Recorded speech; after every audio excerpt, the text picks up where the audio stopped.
There have been many cheaters in the obbying community throughout the years, many of which were caught for using TAS, known as tool-assisted speedrunning, where an automated system does the jumps for you. People like Marcusterry, caught for TASing, Shuggy, caught for TASing, Loaf, caught for TASing. You're probably thinking, another TAS cheater, right? But no, this person in fact was the second best obbyist in the world, and he never actually faked his completions. They're all completely legit. So Lognog, how is this guy a fraud? Why is he now banned? How did he cheat and who was he?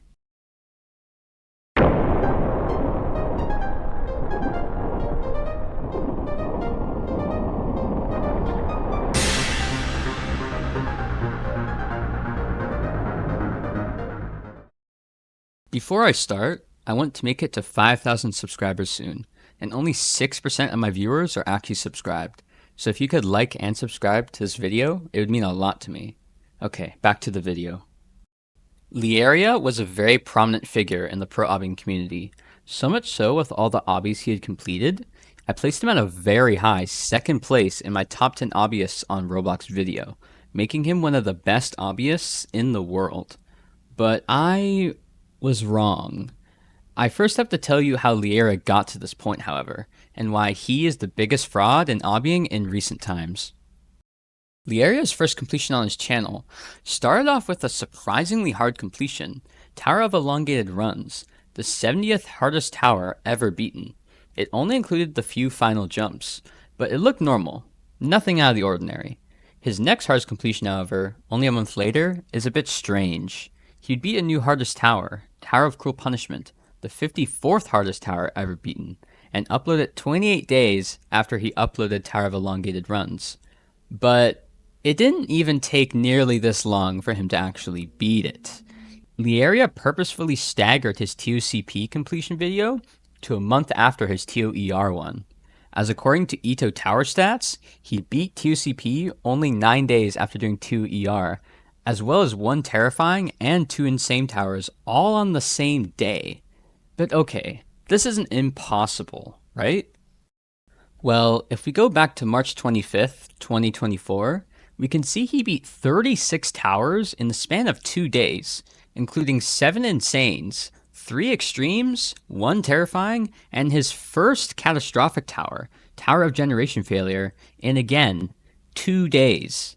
And just to put the icing on the cake, he beat Tower of Generation Failure, Tower of Augmented Misery, and Tower of Champions Road, all catastrophic towers in the top 150, in the span of only 3 days.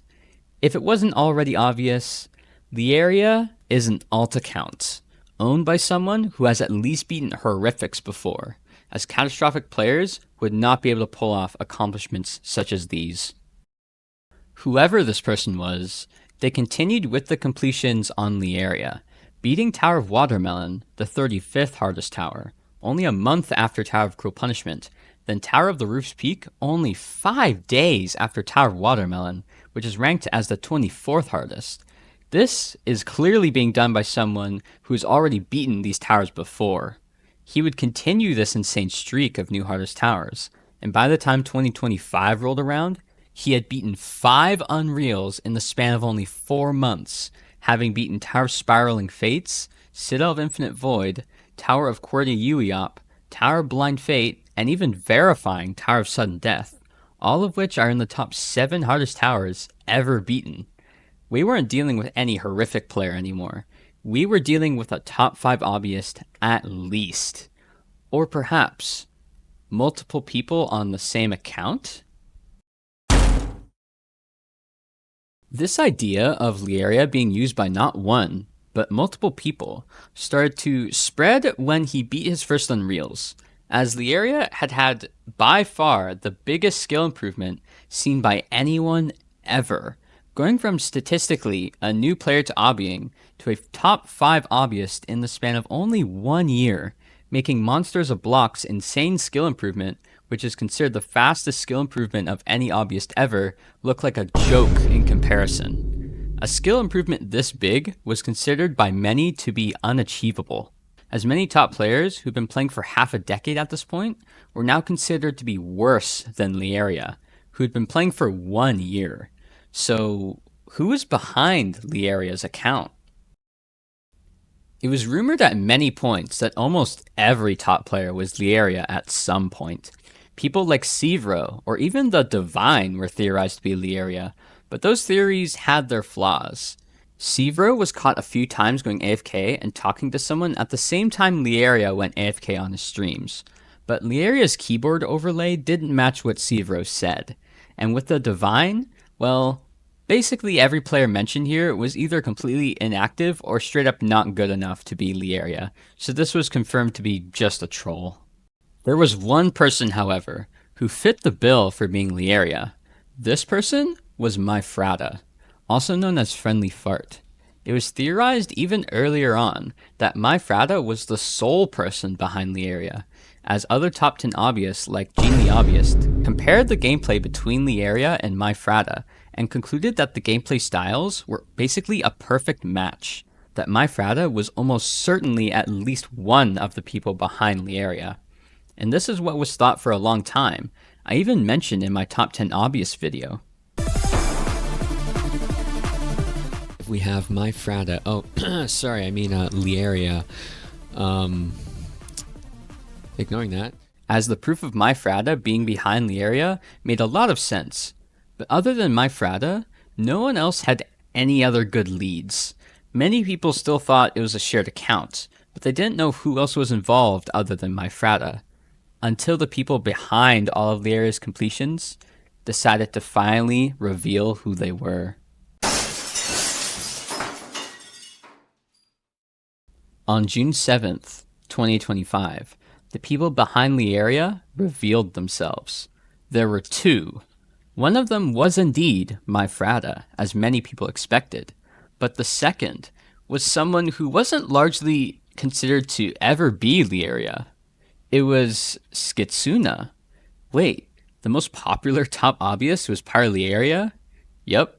Skitsuna, in fact, had beaten every single Unreal except for Tower of Spiraling Fates on Lieria, beating 4 out of the 5 Unreals, while already having beaten Tower of Spiraling Fates months previously, and being the true verifier of Tower of Sudden Death, Lieria's only Unreal verification.